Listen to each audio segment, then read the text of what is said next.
हरे कृष्णा। रिचा एस्ट्रोविजन में आप सभी का एक बार फिर से बहुत बहुत स्वागत। आज का ये जो वीडियो है ये बहुत इंटरेस्टिंग रहने वाला है, क्योंकि आज हम बात करने वाले हैं डेबिलिटेटेड मार्स की। यानी अगर किसी व्यक्ति के बर्थ चार्ट में मंगल ग्रह अगर नीच अवस्था में प्लेस्ड है तो वो किस तरह से अपना फल दे सकता है। क्योंकि अक्सर हम देखते हैं कि लोगों के मन में ये धारणा रहती है कि जो एग्जॉल्टेड मार्स है यानी कि उच्च का मंगल है वो हमेशा ही अच्छा फल देगा, और जो नीच का मंगल है वो हमेशा ही खराब फल देगा। तो इसके बारे में हम विस्तार से जानेंगे, और ये भी जानेंगे कि मंगल की एनर्जी को पॉजिटिवली चैनलाइज करने के लिए हम क्या क्या रेमेडीज को अपना सकते हैं, क्योंकि मंगल की एनर्जी हमारे जीवन में पॉजिटिव होना बहुत जरूरी है, और हर किसी के लिए ही ये उतना ही जरूरी है। और ये भी हम जानेंगे आज के इस वीडियो में कि मंगल राहु और मंगल केतु की एनर्जी जो है वो किस तरह से काम करती है। तो आइए शुरुआत करते हैं। ये मंगल ग्रह हमारे बर्थ चार्ट में किस राशि में प्लेस्ड है, उसमें हमारे जीवन के बहुत से सीक्रेट्स, बहुत से रहस्य जो हैं वो छुपे हुए हैं। और जैसा कि हम जानते हैं कि मंगल ग्रह जो है वो हमारे जीवन में रिप्रेजेंट करता है पावर, पैशन, एग्रेशन और एक्शन को। और मंगल ग्रह जो है वो उच्च का माना जाता है 10 नंबर की राशि यानी कि कैप्रिकॉर्न साइन में, खुद के ही नक्षत्र धनिष्ठा में। और मंगल ग्रह जो है वो 10 नंबर की राशि कैप्रिकॉर्न साइन में एग्जॉल्टेड इसलिए भी माना जाता है क्योंकि कैप्रिकॉर्न साइन जो है वो एक वॉर जोन की राशि माना जाता है, और यहाँ पर मंगल ग्रह को अपने सभी गुण दिखाने का पूरा पूरा मौका मिलता है। तो इस तरह से अगर मंगल ग्रह किसी व्यक्ति के बर्थ चार्ट में एग्जॉल्टेड है तो उसका रिजल्ट जो है वो काफी हद तक इस बात पर भी डिपेंड करता है कि एग्जॉल्टेड मार्स जो है, उच्च का मंगल जो है, वो किस हाउस में प्लेस्ड है। और इसके विपरीत अगर किसी व्यक्ति के बर्थ चार्ट में मंगल जो है वो नीच अवस्था में प्लेस्ड है, डेबिलिटेटेड है, यानी कि 4 नंबर की राशि कैंसर साइन में प्लेस्ड है, तो उसके फल जो है वो बहुत अलग हो जाएंगे। और इसके बारे में आज हम विस्तार से जानेंगे। जैसा कि हम जानते हैं कि मंगल ग्रह जो है वो कर्क राशि यानी कि कैंसर साइन में 4 नंबर की राशि में डेबिलिटेटेड माना जाता है, नीच का माना जाता है। कैंसर साइन जो है वो हमारी इमोशंस को भी रिप्रेजेंट करता है। तो डेबिलिटेटेड मार्स को हम एक तरह से इमोशनल मार्स भी कह सकते हैं। और अक्सर ऐसा देखा जाता है कि डेबिलिटेटेड मार्स वाले लोग जो हैं वो लाइफ में उन सिचुएशंस में भी जहां पर कि बहुत ज्यादा प्रैक्टिकल होने की जरूरत है वहां पर भी ये लोग जो हैं इमोशनल हो जाते हैं। और इसके साथ ही एक और बहुत ही इंटरेस्टिंग चीज हम डेबिलिटेटेड मार्स वाले लोगों में देख सकते हैं, वो ये है कि डेबिलिटेटेड मार्स वाले लोगों के पास एनर्जी तो है, लेकिन उसको कब और कहाँ पर और कैसे यूज करना है इसके बारे में वो अनअवेयर ही रहते हैं। और लाइफ में धीरे धीरे प्रैक्टिकल एक्सपीरियंसेस के थ्रू ही वो ये एनर्जी को कैसे यूज करना है उसको वो सीख पाते हैं। और इसी तरह से मंगल ग्रह क्योंकि एक्शन को भी रिप्रेजेंट करता है, तो मंगल ग्रह की हमारे बर्थ चार्ट में प्लेसमेंट से हम ये भी जान सकते हैं कि कोई व्यक्ति जो है वो किसी अ, कठिन परिस्थिति में कितनी जल्दी और कितना सही एक्शन ले सकता है। तो इस तरह से अगर किसी व्यक्ति के बर्थ चार्ट में मंगल अगर डेबिलिटेटेड अवस्था में है तो ऐसे लोग जो हैं वो अक्सर हम देखते हैं कि कुछ भी एक्शन लेने से पहले बहुत सोच विचार में पड़ जाते हैं, और इसकी वजह से बहुत बार सही समय पर एक्शन लेने में भी उनको देरी और प्रॉब्लम्स का सामना करना पड़ता है। इसी तरह से अक्सर हम ये भी देखते हैं कि जिन भी व्यक्तियों के बर्थ चार्ट में मंगल ग्रह नीच अवस्था में प्लेस्ड है, तो ऐसे लोग जो हैं बाहरी दुनिया में, आउटर वर्ल्ड में, भले ही खुद खुद को कितना भी स्ट्रांग क्यों ना दिखाएं, डीप इनसाइड देयर हार्ट वो लोग जो हैं बहुत ज्यादा इमोशनली इनसिक्योर फील कर रहे होते हैं।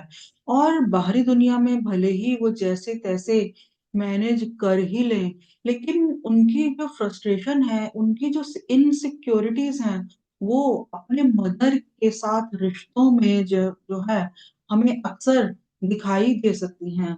और ये सारी फ्रस्ट्रेशन जो है वो भी हमें इस रिश्ते में दिखाई दे सकती है।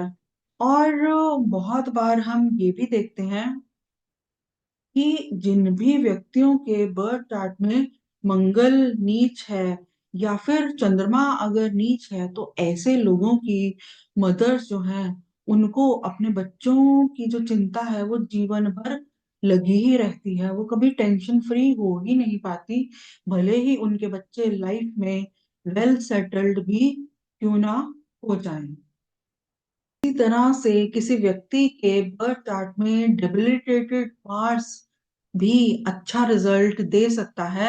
अगर बर्थ चार्ट में चंद्रमा जो है वो अगर पॉजिटिवली प्लेस्ड हो, तो अगर इस तरह की स्थिति बर्थ चार्ट में बन रही है, तो ये लोग जो हैं वो दुनिया के मोस्ट एडजस्टेबल पर्सन्स जो है वो हो सकते हैं।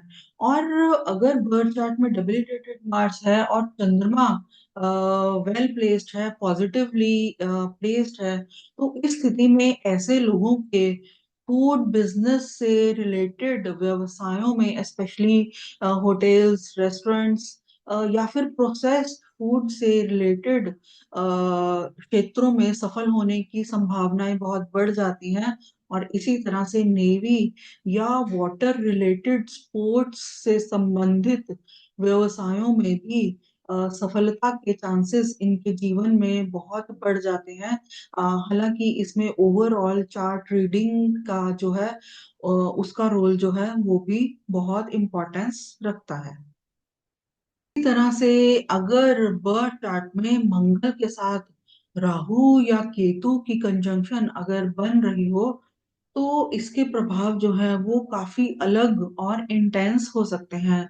और स्पेशली अगर बर्थ चार्ट में मंगल राहु की एक बहुत ही क्लोज कंजंक्शन बन रही हो, तो व्यक्ति जो है वो अपने जीवन में ओवर इम्पल्सिवनेस की वजह से, ओवर एग्रेशन की वजह से अपनी पर्सनल या प्रोफेशनल लाइफ में तरह तरह की प्रॉब्लम्स को क्रिएट कर सकता है, स्पेशली लैंड से रिलेटेड मैटर्स में, प्रॉपर्टी से रिलेटेड मैटर्स में। और ऐसे लोगों के जीवन में अचानक लड़ाई झगड़े होने के चांसेस भी बहुत बढ़ जाते हैं, क्योंकि मंगल राहु वाले लोग जो हैं वो छोटी छोटी लड़ाइयों को भी अपना प्रेस्टिज इशू बना लेते हैं, और छोटी छोटी लड़ाइयों में भी कभी भी किसी भी हालत में हार मानना नहीं चाहते।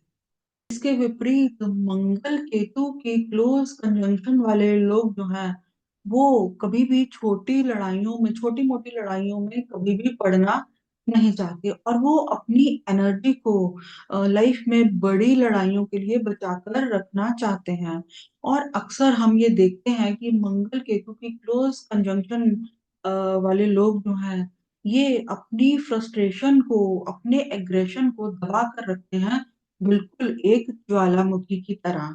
और लाइफ में बहुत बार जब इन्हें लगता है कि अब इसके बाद वो और सहन नहीं कर सकते, तो वो बहुत ही अनप्रिडिक्टेबल तरीके से बिहेव कर सकते हैं। और अक्सर इन लोगों को कंट्रोल कर पाना दूसरों के लिए काफी मुश्किल भी हो जाता है। तो अब हम बात करेंगे कि अगर किसी व्यक्ति के बर्थ चार्ट में डेबिलिटेटेड मार्स है, यानी कि मंगल जो है वो नीच अवस्था में प्लेस्ड है, तो उसकी एनर्जी को पॉजिटिव बनाने के लिए, पॉजिटिव रूप से चैनलाइज करने के लिए हम किन उपायों को अपना सकते हैं। तो वैसे तो देखिए, मंगल की एनर्जी का शुभ होना हर व्यक्ति के लिए उतना ही जरूरी है, क्योंकि मंगल जो है वो हमारे जीवन में एक्शन को भी रिप्रेजेंट करता है। और सही समय पर सही एक्शन वही व्यक्ति ले सकता है जिसके जीवन में मंगल की एनर्जी जो है वो पॉजिटिव रूप में काम कर रही हो। तो जो लोग भी मंगल की शुभता को अपने जीवन में बढ़ाना चाहते हैं, ऐसे लोगों को हमेशा इमरजेंसी सिचुएशंस में दूसरों की मदद करनी चाहिए, क्योंकि मंगल जो है उसका गुण ही है फर्स्ट रिस्पॉन्डर होना।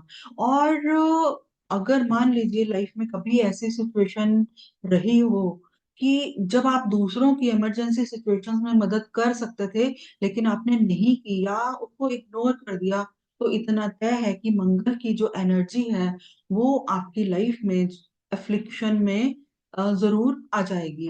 और इसी तरह से इमरजेंसी सिचुएशंस में दूसरों की मदद करने के लिए आप ब्लड भी डोनेट कर सकते हैं या फिर ब्लड डोनेशन के कैंप्स भी ऑर्गेनाइज करवा सकते हैं। और आखिर में मैं ये कहना चाहूंगी कि मंगल की शुभता को अपने जीवन में बढ़ाने के लिए हम हनुमान जी की आराधना भी कर सकते हैं, लेकिन याद रहे कि हनुमान जी की आराधना करने से पहले श्री राम की स्तुति करना बहुत जरूरी है। श्री राम की स्तुति को पढ़ना बहुत जरूरी है, क्योंकि देखिए जब हम अकेले हनुमान जी की आराधना करते हैं ना, तो हमें हनुमान जी को बुलाना पड़ता है। लेकिन अगर जब हम हनुमान जी की आराधना से पहले श्री राम की स्तुति को पढ़ते हैं, श्री राम की आराधना करते हैं, तो हमें हनुमान जी को बुलाना नहीं पड़ता, वो अपने आप आते हैं। क्योंकि हनुमान जी तो हैं ही राम भक्त, वो जो है हर समय श्री राम की भक्ति में ही हमेशा लीन रहते हैं। तो हनुमान जी से कुछ भी प्राप्त करने के लिए व्यक्ति को हनुमान जी की आराधना से पहले श्री राम की आराधना जरूर करनी चाहिए, तभी हमको जो है उसका जो वांछित फल, जो डिजायर्ड रिजल्ट्स हमें जीवन में तभी मिल पाएंगे। तो ये था मेरा छोटा सा विश्लेषण। अगर आपको मेरा ये वीडियो अच्छा लगा हो तो मेरे चैनल को सब्सक्राइब करें, मेरे वीडियो को लाइक करें। हरे कृष्णा।